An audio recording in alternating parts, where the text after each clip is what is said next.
Hello everyone, academy clastic channel पे आप लोगों का स्वागत है। आज हम लोग स्पर्श 2 क्लास 10 की हिंदी जो पाठ्य पुस्तक है उसका चैप्टर 6 का प्रश्न अभ्यास देखेंगे। मधुर मधुर मेरे दीपक जल, जो कि महादेवी वर्मा द्वारा लिखा गया कविता था। तो इसका प्रश्न अभ्यास देखते हैं। प्रश्न अभ्यास में पहले में 8 क्वेश्चन 10 क्वेश्चन दिया गया है, ठीक है। तो पहला क्वेश्चन देखते हैं। प्रस्तुत कविता में दीपक और प्रियतम किसके प्रतीक हैं? तो प्रस्तुत कविता में दीपक और प्रियतम किसके प्रतीक हैं, ये पूछा गया है। तो प्रस्तुत कविता में दीपक आस्था का और प्रियतम जो है कवि के आराध्य देव का, मतलब ईश्वर का प्रतीक है। तो दीपक किसका प्रतीक है? दीपक आस्था का और प्रियतम कवित्री के आराध्य देव का, मतलब ईश्वर का प्रतीक है। अगला क्वेश्चन कह रहा है दीपक से किस बात का आग्रह किया जा रहा है और क्यों? तो इसका उत्तर होगा महादेवी वर्मा ने दीपक से हर अच्छी बुरी परिस्थिति में निरंतर जलते रहने का आग्रह किया है।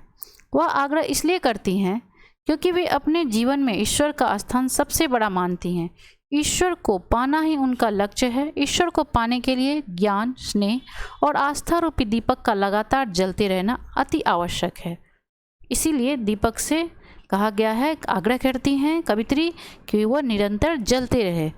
और क्यों करती हैं? क्योंकि वे अपने जीवन में ईश्वर का स्थान सबसे बड़ा मानती हैं और ईश्वर को पाना ही उनका लक्ष्य है। इसके लिए जो है ज्ञान, स्नेह और आस्था रूपी दीपक को, मतलब ज्ञान, स्नेह और आस्था होना भगवान के प्रति बहुत ही आवश्यक है। अगला क्वेश्चन देखते हैं।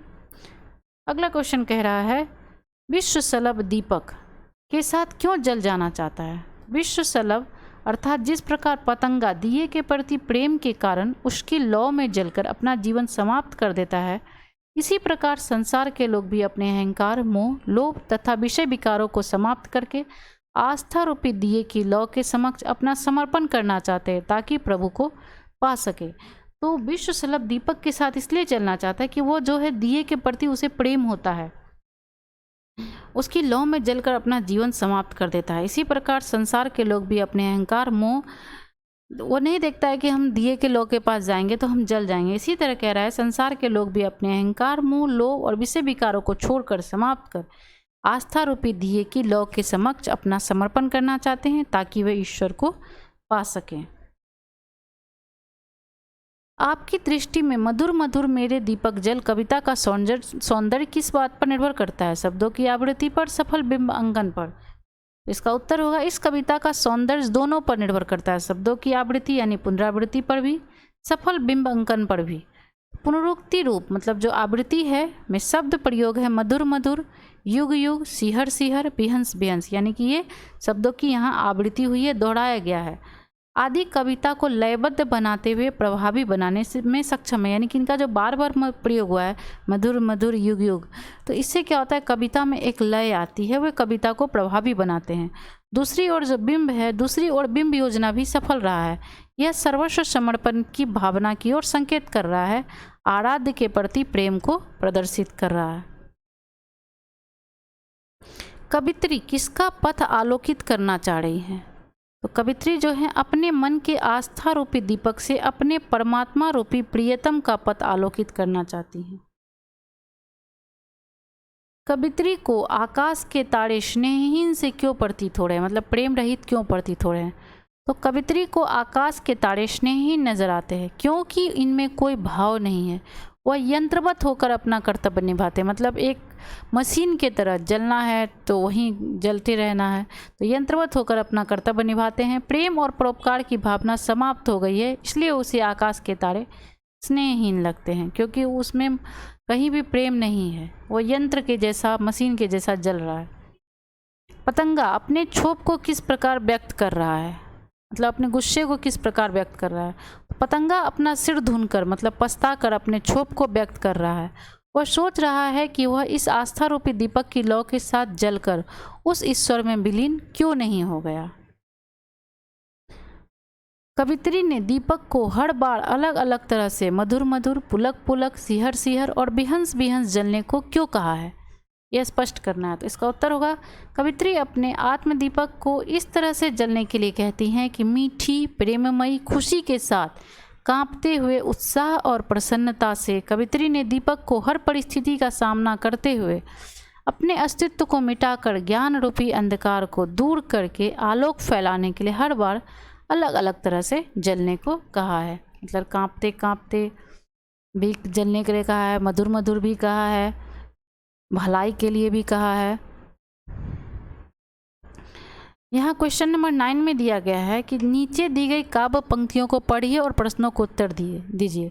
इस लाइन को पढ़ के ये 4 क्वेश्चन का आंसर देना है। तो जलते नभ में देख असंख्यक स्नेहहीन नित कितने दीपक, जलमय सागर का उड़ जलता विद्युत ले घिरता है बादल, बिहंस बिहंस मेरे दीपक जल। तो इस पहला क्वेश्चन है स्नेहहीन दीपक से क्या तात्पर्य है। तो स्नेहहीन दीपक का से क्या तात्पर्य है, इसका आंसर होगा स्नेहहीन दीपक से तात्पर्य प्रभु भक्ति से शून्य व्यक्ति से है, जबकि प्रभु की भक्ति जिसके हृदय में प्रभु की भक्ति नहीं है, उसमें कोई भाव नहीं होता है, वह यंत्रवत होकर मतलब मशीन की भांति अपना कर्तव्य निभाता है। दूसरा क्वेश्चन है सागर को जलमय कहने का क्या अभिप्राय है और उसका हृदय क्यों जलता है। तो यहाँ आंसर होगा कवित्री ने सागर को संसार कहा है और जलमय का अर्थ है सांसारिकता से भरपूर संसार। सागर को जलमय कहने का तात्पर्य है कि वह सदा जल से भरा रहता है, मतलब जलमय है, मतलब जल से भरा हुआ है पर किसी उपयोग में नहीं आता, किसी काम का नहीं है। इसी तरह बिना ईश्वर भक्ति के व्यक्ति बेकार है। तो उसी तरह जल समुद्र की तुलना की गई है, मन कि समुद्र में जिस तरह जल भरा है लेकिन वो जल किसी काम का नहीं है, तो इसी तरह जिस व्यक्ति के हृदय में ईश्वर की भक्ति नहीं है वो व्यक्ति बेकार है। बादल में परोपकार की भावना होती है, तभी तो वो वर्षा करके संसार को हरा भरा बनाते हैं तथा बिजली की चमक से संसार को आलोकित करते हैं, जिसे देखकर सागर का हृदय जलता है। गौ नंबर का क्वेश्चन था बादलों की क्या विशेषता बताई गई है। तो इसका आंसर होगा बादल स्वभाव से ही परोपकारी होते हैं, बादलों में जल भरा रहता है और वे वर्षा करके संसार को हरा भरा बनाते हैं तथा बिजली की चमक से संसार को आलोकित करते मतलब प्रकाशित करते। तो यही बादलों की विशेषता बतलाई गई है कि बादल जो है बहुत परोपकारी होते हैं। लास्ट क्वेश्चन है कवित्री दीपक को बिहंस बिहंस जलने के लिए क्यों कह रही है, मतलब भलाई करते हुए जलने को क्यों कह रही है। तो इसका आंसर होगा कवित्री दीपक को उत्साह और प्रसन्नता से जलने के लिए कहती हैं क्योंकि वे अपने आस्था रूपी दीपक की लौ को सभी के मन में लौ से सभी के मन में आस्था जगाना चाहती हैं। आगे देखते हैं। आगे क्वेश्चन है या मीराबाई और आधुनिक मीराबाई और आधुनिक मीरा महादेवी वर्मा, यानी कि ये आधुनिक मीरा जो है वो महादेवी वर्मा को कहा गया है और मीराबाई जो कृष्ण की अनन्य भक्त थी, इसमें आपका चैप्टर 2 भी मीराबाई है, मीराबाई के जो पद हैं, और आधुनिक मीरा मतलब महादेवी वर्मा। इन दोनों ने अपने अपने आराध्य देव से मिलने के लिए जो युक्तियां अपनाई है, मतलब जो उपाय किए हैं, उनमें आपको कुछ समानता या अंतर प्रतीत होता है, अपने विचार प्रकट कीजिए। यानी कि मीराबाई और महादेवी वर्मा जो अपने ईश्वर से मिलने के लिए जो उपाय की है उसमें कुछ आपको सिमिलरिटी मिलता है या समानता या अंतर जो प्रतीत होता है तो वही बताना है।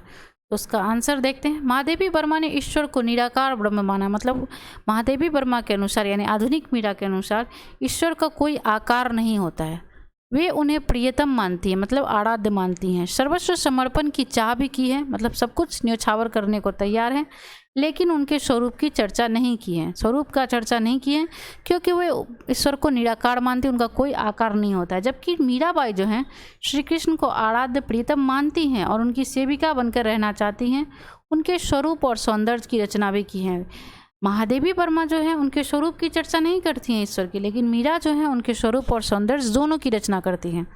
दोनों में केवल यही अंतर है कि महादेवी वर्मा अपने आराध्य को निर्गुण मानती हैं और मीरा उनकी सगुण उपासक हैं। अब है निम्नलिखित का भाव स्पष्ट करें। तो पहला देखते हैं, दे प्रकाश का सिंधु अपरिमित तेरे जीवन का अनुगलगल। तो इस पंक्ति में जो भाव छुपा हुआ ये है, इन पंक्तियों में कवित्री अपने आस्था के दीपक से कहती हैं कि तू जल जल कर अपने जीवन के एक एक कण को गला दे और उस प्रकाश को सागर की भांति विस्तृत रूप में फैला दे ताकि दूसरे लोग भी उसका लाभ उठा सकें। मतलब सागर जिस तरह पूरा फैला रहता है उसी तरह आप फैला दीजिए उस प्रकाश को ताकि दूसरे लोग भी इसका लाभ उठा सकें। युग युग प्रतिदिन प्रतिक्षण प्रतिपल प्रियतम का पथ आलोकित कर। इन पंक्तियों में जो भाव छुपा है कवित्री का वो है कि आस्था रूपी दीपक प्रतिदिन, प्रतिक्षण मीन्स प्रतिपल जलता रहे, युगों युगों तक प्रकाश फैलाता रहे, मतलब जन्मों जन्मों तक अपने मन में व्याप्त अंधकार को नष्ट करता हुआ रहे और प्रियतम रूपी ईश्वर का मार्ग प्रकाशित करता रहे, अर्थात ईश्वर में आस्था बनी रहे। मृदुल मोम सा गुलरे मृदुल तन, इसमें जो भाव छुपा है कवित्री का मानना है कि इस कोमल तन को मोम की भांति घुलना होगा, तभी तो प्रियतम तक पहुंचना संभव हो पाएगा। मतलब जब तक हमारा कोमल तन जो है मोम की भांति घुलेगा नहीं, मतलब ईश्वर की आराधना नहीं होगी, तब तक हम ईश्वर तक, प्रियतम तक नहीं पहुंच पाएंगे। अर्थात ईश्वर की प्राप्ति के लिए कठिन साधना की आवश्यकता है। हे प्रभु, हमें प्रभु के चरणों में अपना सर्वस्व समर्पित करना होगा। मतलब प्रभु तक पहुंचने के लिए हमें बहुत ही कठिन साधना करनी होगी, मोम की तरह घुलना होगा, है ना, यहाँ लिखा हुआ, मतलब कि बहुत कठिन साधना होगी, करनी पड़ेगी तभी, और हमें प्रभु के चरणों में अपना सर्वस्व समर्पित करना होगा, तभी हम प्रभु को पा सकेंगे। तो ये था आपका पाठ 6, मधुर मधुर मेरे दीपक जल, जिसकी कवित्री थी महादेवी वर्मा। वीडियो अच्छा लगे तो लाइक एंड शेयर ज़रूर करें। Thank you.